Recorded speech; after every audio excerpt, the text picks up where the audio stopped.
Okay, yung lesson natin this evening, anak, is all about the remainder theorem.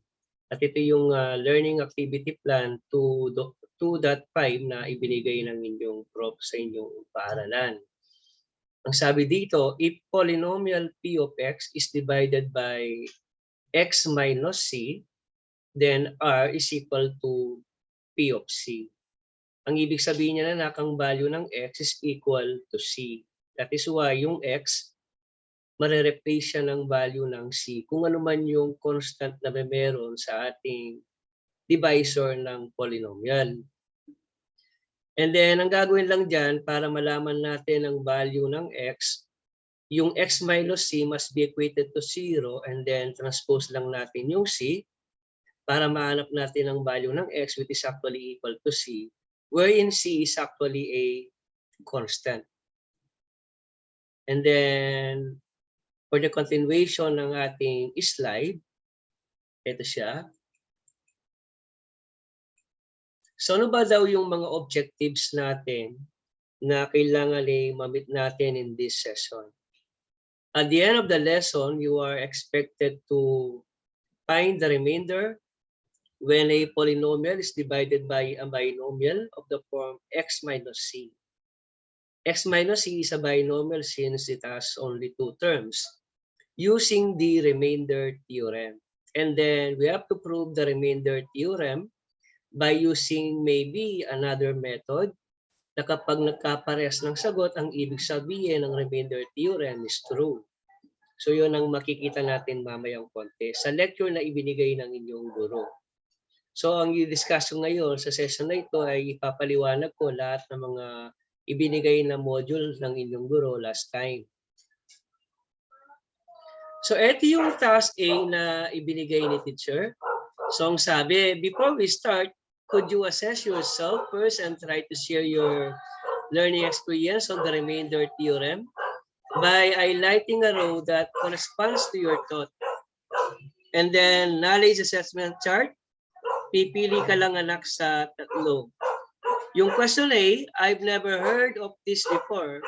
And then question B, I have heard of this but I'm not sure how it works. And then the last one, I know about this and I know how to use it. Kapag hindi mo pa talaga narinig ang remainder theorem anak, letter A ang pipiliin mo. And then B, narinig mo na siya pero hindi mo pa siya alam, hindi mo pa siya na-encounter. And then letter C, na-encounter mo na at alam mo na siya.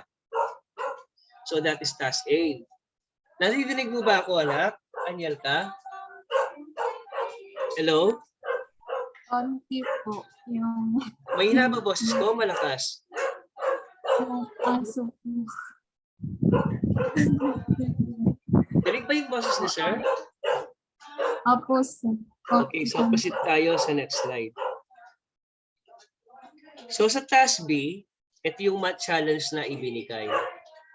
Can you give the remainder when x raised to 999,999 minus 1,000 is divided by a binomial x minus 1 in just 1 second? Actually, pwede siya anak. Kasi kung ang value ng x natin is 1, ang 1, kahit anong number ang erase natin, 1 pa rin ang value. Paliwanag ko lang, no?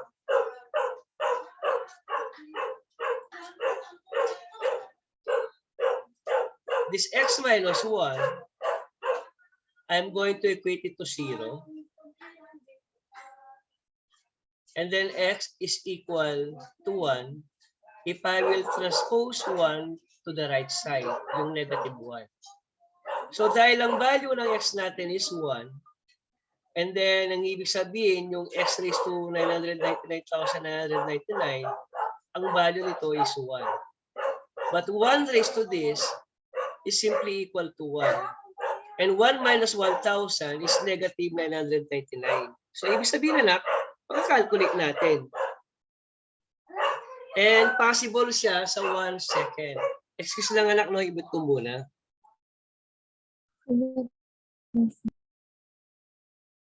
Okay, so continue. So ang sagot natin is negative 999 in this portion, no? Mamaya makikita natin anak.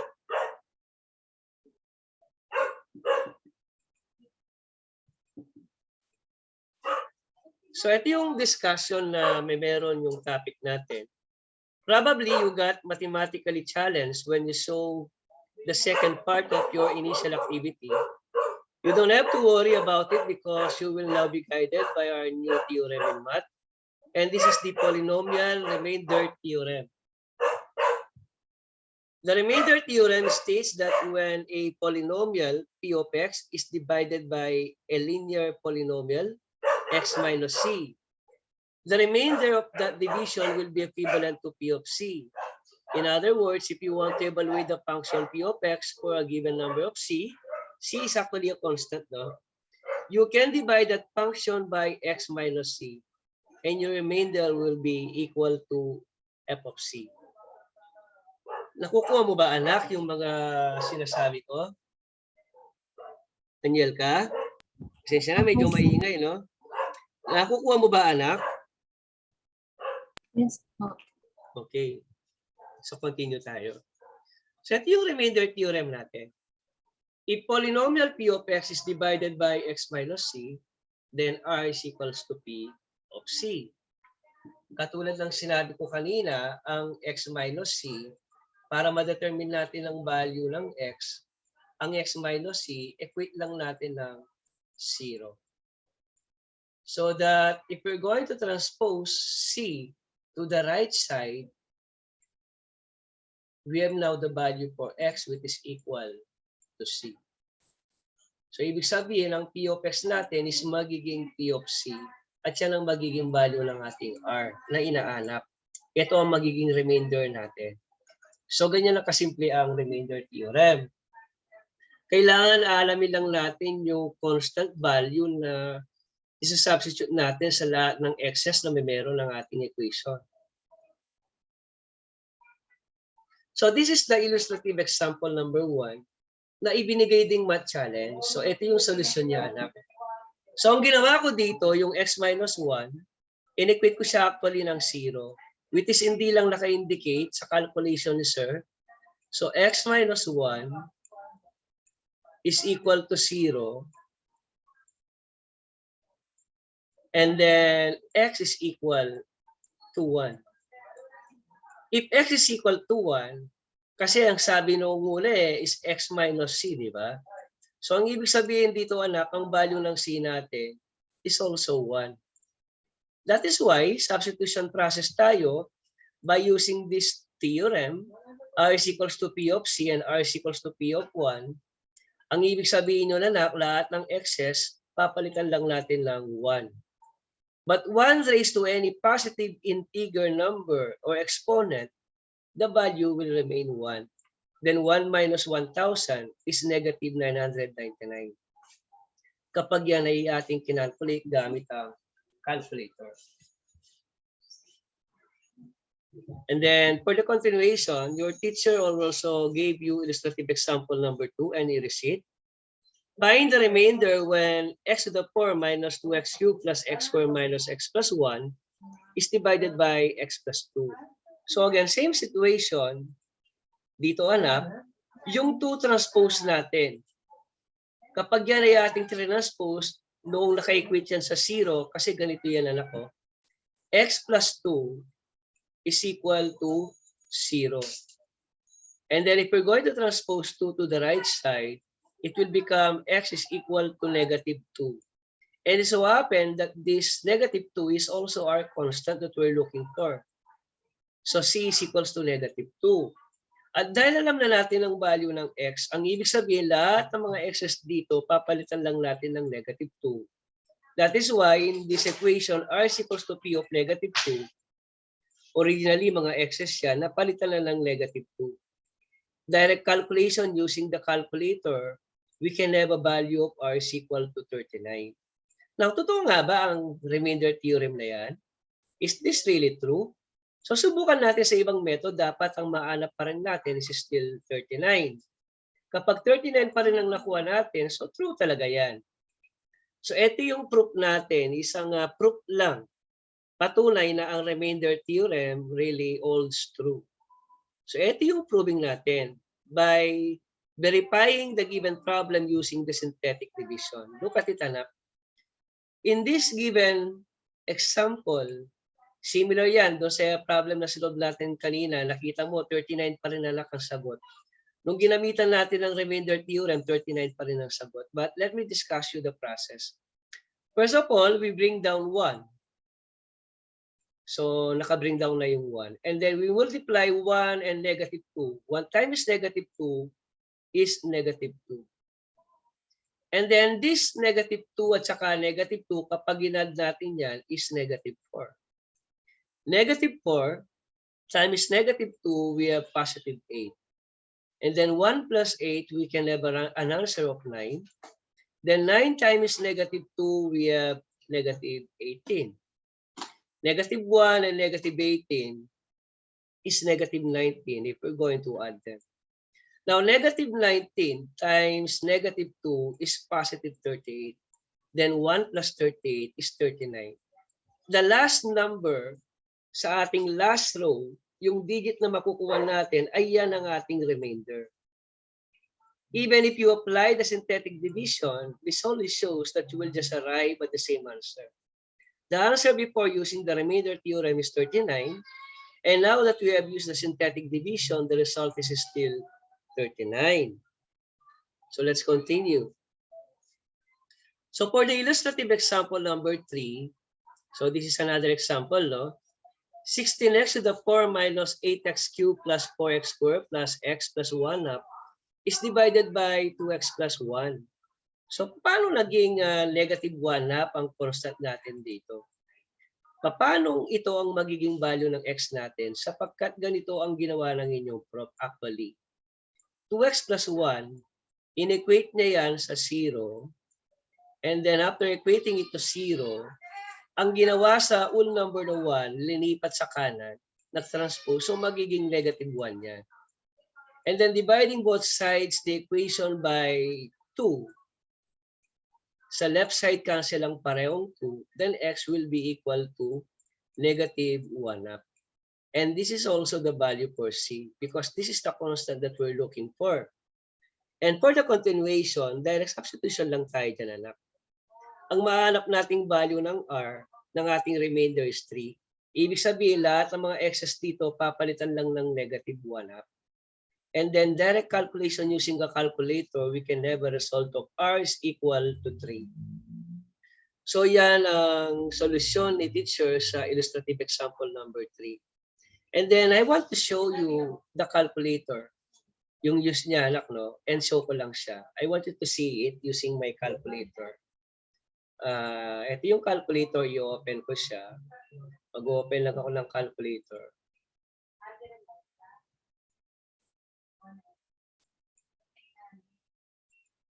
Okay. Usuwan ko lang yung message. Sagutin ko lang sa sandali, anak, no?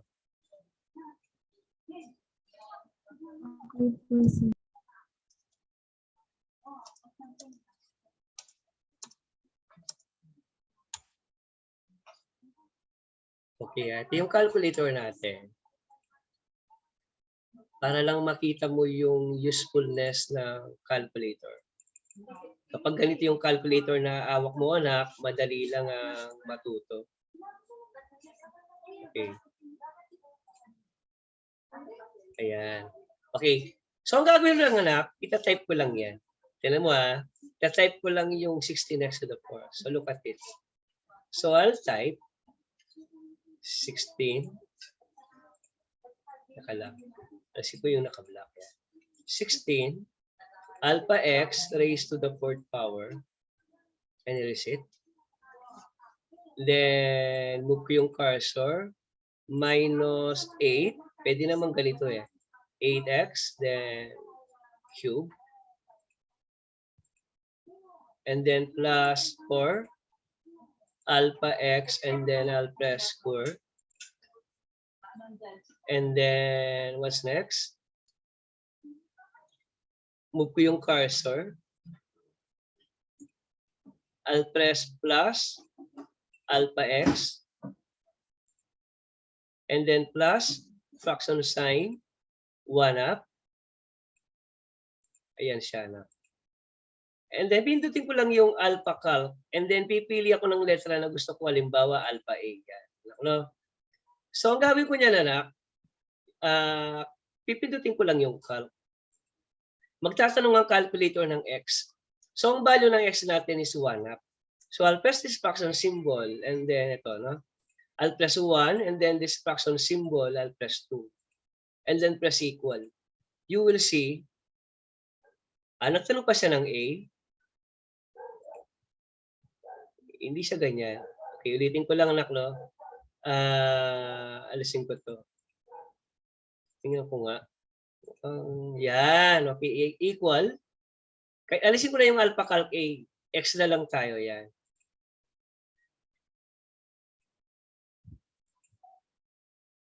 Pati nga.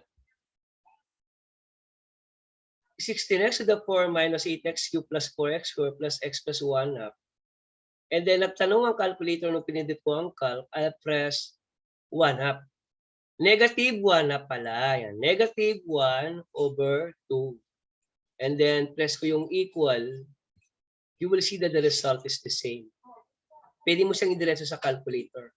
Or another thing, pwede mo i-type yan as it is. Didiretsuin mo lang, makakakuha ka ng r is equal to 3. So, ganun lang siya kadali sa calculator. So, current slide tayo. So, yun yung problem number 3. Now, ito naman yung isang problem na ibinigay ng teacher. Ang expression daw na x cubed minus kx squared plus 5x plus 3 leaves a remainder of negative 11. So, kung may remainder na negative 11 yan, ibig sabihin yung expression natin, i-equate natin ng negative 11. And that is why, ito yung nakasulat dito sa baba. And then, ang x daw, hanapin natin ang value. So, ang ginawa dito sa x minus 2 anak, ito siya, no?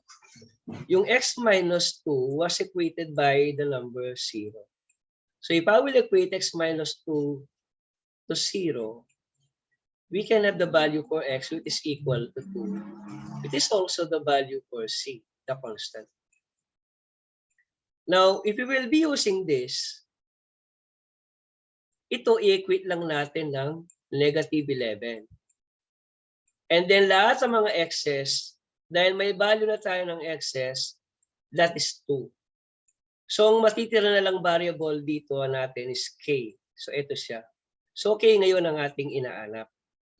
Now, paano hahanapin ang k ng mabilis sa calcu? Para hindi ka na lang mag-algebra ng ganito kairap, no? Tingnan mo siya, anak. So, ang sagot is 8, nak, no?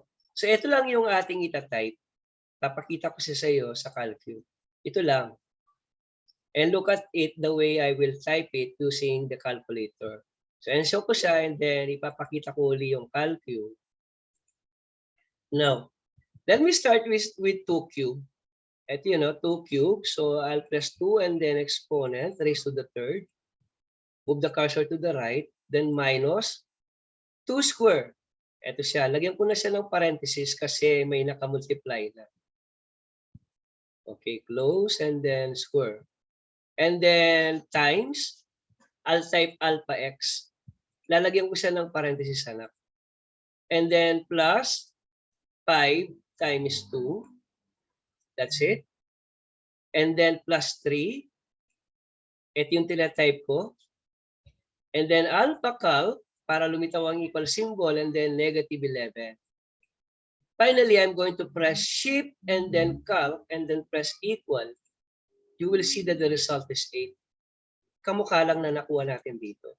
So iba talaga kapag may calculator kang ganito na Casio FX 991 ES Plus or 570 ES Plus. So mabilis ang calculation. Now, to the next problem that we have is this one. Yan mo siya, anak, no? The expression 2x cubed plus mx squared plus nx plus c leaves the same remainder when divided by x minus 2 or x plus 1. So, pinapa-prove daw na ang m plus n is equal to negative 6. So, what are we going to do? So, kung ang p of 2 is r at ang p of negative 1 is r, kasi dalawa yung gagamitin natin eh. Una, this one. That is why we have p of 2. Bakit p of 2? Ang x minus 2 kapag in-equate mo ng 0, ang value ng x is 2. Bakit naman p of negative 1 is equal to r ito? Ang x plus 1, kapag in-equate mo ng 0 ito, pagta-transpose ang 1 sa right side, ang value ng x is negative 1. That is why we have p of 2 is equal to r and p of negative 1 is equal to r. Since r is equal to r, we can also equate these two. We can say that p of 2 is also p of negative 1. Now, using this, ito siya anak, no? Using this, we want to determine the value for C. Yan ang hinahanap natin. Okay? So kapag nag-substitute tayo, lahat ng mga x niyan, papalitan natin. So ito, dalawang beses siyang gagamitin. Una sa left, at gagamitin ko rin siya sa right ng equation. Dito, lahat ng mga x's na palitan ng 2. Dito naman, lahat naman ng mga x's na palitan ng negative 1. Kung papansinin natin, both left and the right hand side, ang natira, m, n, at saka c. Yung mga variables na wala pang kasagutan. Okay? So what's the next thing to do? Simplify.